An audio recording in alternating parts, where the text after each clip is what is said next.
Hi ಎಲ್ರಿಗೂ ನಮಸ್ಕಾರ. Kamakshi Kumar YouTube ಚಾನಲ್ಗೆ ಸ್ವಾಗತ. ನಾನಿವತ್ತು ನಿಂಬೆಹಣ್ಣು ದೀಪ ಹಚ್ಚೋಕ್ಕೆ ದುರ್ಗಾ ಪರಮೇಶ್ವರಿ ದೇವಸ್ಥಾನಕ್ಕೆ ಹೋಗ್ತಿದ್ದೀನಿ. ಬನ್ನಿ ಹೋಗೋಣ. ನಮ್ಮ ಏರಿಯಾದಲ್ಲಿರೋ ದುರ್ಗಾ ಪರಮೇಶ್ವರಿ ದೇವಸ್ಥಾನನ ನಿಮಗೆ ತೋರಿಸ್ತೀನಿ.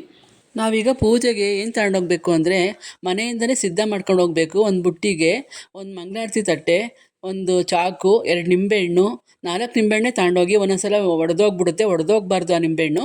ಅದಕ್ಕೆ ಎಕ್ಸ್ಟ್ರಾ ಒಂದು ನಿಂಬೆಹಣ್ಣು ಇಟ್ಕೊಂಡು ಹೋಗಬೇಕು.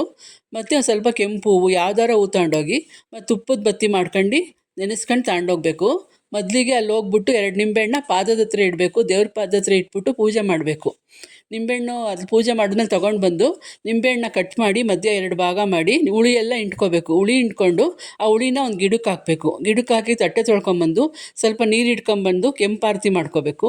ಅರಿಶಿನ ಕುಂಕುಮ ಹಾಕಿ ಆರತಿಗೆ ನಿಂಬೆಹಣ್ಣೆಲ್ಲ ಉಲ್ಟಾ ಮಾಡಿ ಅದನ್ನೆಲ್ಲ ಅರಿಶಿನ ಕುಂಕುಮ ಇಟ್ಟು ನಿಂಬೆಹಣ್ಣಿಗೆ ಅದನ್ನೆಲ್ಲ ಜೋಡಿಸ್ಕೊಂಡು ಹೂವೆಲ್ಲ ಇಟ್ಟು ಅಲಂಕಾರ ಮಾಡ್ಕೋಬೇಕು. ನಮ್ಮದು ಆರತಿ ತಟ್ಟೆಗೆ ಅಲಂಕಾರ ಮಾಡಿಕೊಂಡು ಒಳಗಡೆ ಹೋಗಿ ಬತ್ತಿನೆಲ್ಲ ಹಚ್ಕೊಂಡು ತಾಯಿ ಮುಂದೆ ಹೋಗಿ ಆರತಿ ಮಾಡಬೇಕು ತಾಯಿಗೆ. ನಿಂಬೆಹಣ್ಣು ದೀಪ ಹಚ್ಚೋದ್ರಿಂದ ಏನು ಫಲ ಸಿಗುತ್ತೆ ಅಂತ ಹೇಳ್ತೀನಿ ನಾನು.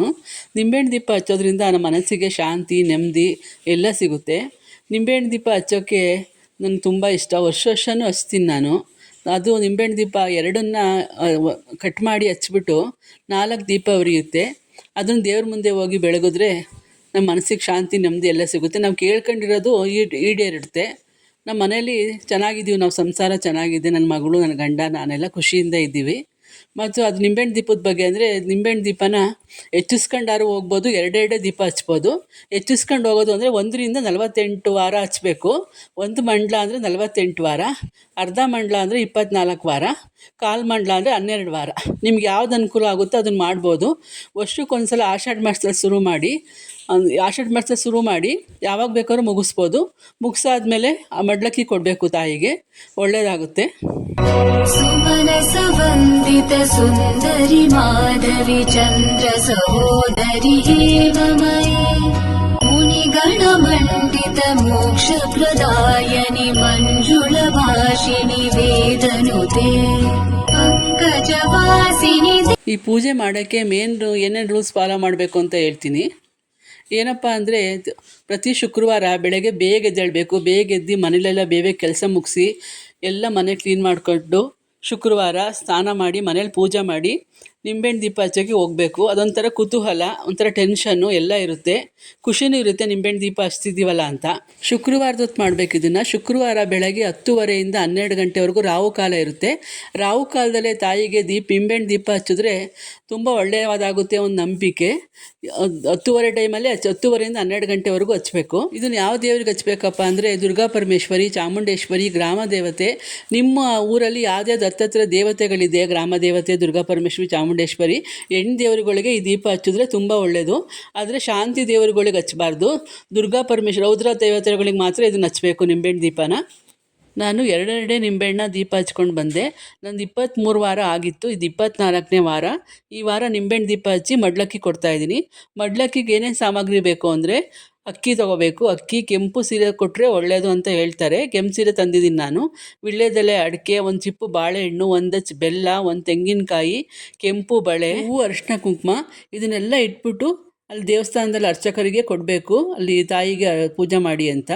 ಹಾಗೆ ನಾನು ಅರ್ಚನೆ ಕೂಡ ಮಾಡಿಸ್ದೆ. ಇದಕ್ಕೆಲ್ಲ ಹೆಲ್ಪ್ ಮಾಡಿದ್ದು ನನ್ನ ಮಗಳು ಜೊತೆಲೇ ಇದ್ದು ನನ್ನ ಜೊತೆಲೇ. ನಾನು ಇವಾಗ ದೇವ್ರ ಮುಂದೆ ಮಡ್ಲಕ್ಕಿ ಕೊಟ್ಟೆ. ಆಮೇಲೆ ಒಂದು ರೌಂಡು ಹೆಜ್ಜೆ ನಮಸ್ಕಾರ ಹಾಕ್ತೆ.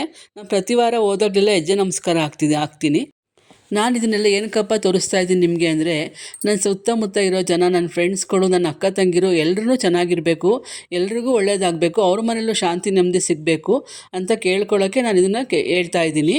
ಮನೇಲಿ ಏನಾರ ಒಂದು ತೊಂದರೆ ಇದ್ದೇ ಇರುತ್ತೆ.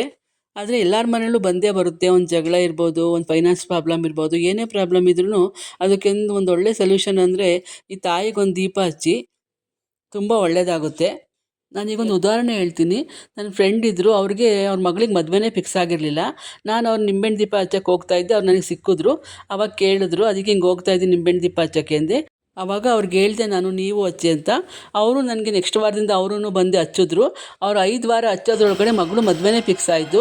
ಈಗ ಇನ್ನೇನು ಮುಂದಿನ ತಿಂಗಳು ಮದುವೆ ಅವ್ರ ಮಗಳಿಗೆ. ಬರೀ ಮದುವೆ ಅಂತಲೇ ಅಲ್ಲ, ಆರೋಗ್ಯ, ವ್ಯಾಪಾರ, ಏನೇ ಒಂದು ಸಮಸ್ಯೆ ಇದ್ರೂ ಈ ತಾಯಿ ಮುಂದೆ ನಿಂಬೆಹಣ್ಣು ದೀಪ ಹಚ್ಚಿದ್ರೆ ಬೇಗ ಬಗೆಹರುತ್ತೆ, ಒಳ್ಳೆಯದಾಗುತ್ತೆ. ಏನೇ ಅಂದ್ಕೊಂಡಿದ್ರು ಅದು ಈಡೇರುತ್ತೆ. ಈ ದೇವಸ್ಥಾನ ಹೇಮಾವತಿ ನಗರದಲ್ಲಿರೋದು, PNT ಕಾಲೋನಿಲಿ.